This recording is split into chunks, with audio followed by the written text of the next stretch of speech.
Situata e përmbytjeve në lagjen e vjetër të Puqizës vijon të jetë rënduar. Zona pranë terminalit të autobusave të linjave interurbane mbetet e pushtuar nga ujë.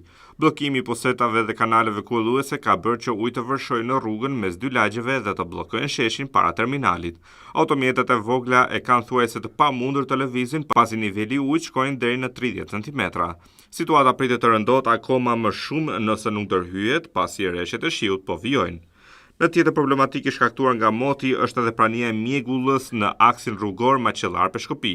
Më shqetësuese situata paraqitet në afërsitë të unazës së qytetit të Peshkopisë, ku mjegulla e dendur është bërë rrezik jo vetëm për drejtuesit e automjeteve, por edhe për banorët. Këta të fundit thanë se është shumë e rrezikshme të ecësh në rrugë ku ka mjegull pasi mund të përplasesh nga automjetet.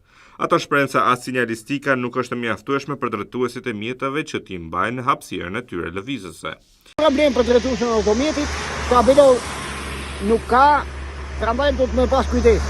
Ka burim aksidenti këtu, është kryqëzim, është rrugë me kthesa. Ka tabela rënduese, tu ka lëvizje banorësh, tu ka lëvizje kafshë, asnjë lloj sinjalistike s'ka. Banorët që jetojnë përgjatë aksit të rrugës së Arbrit Herebel Peshkopi kërkojnë më shumë siguri.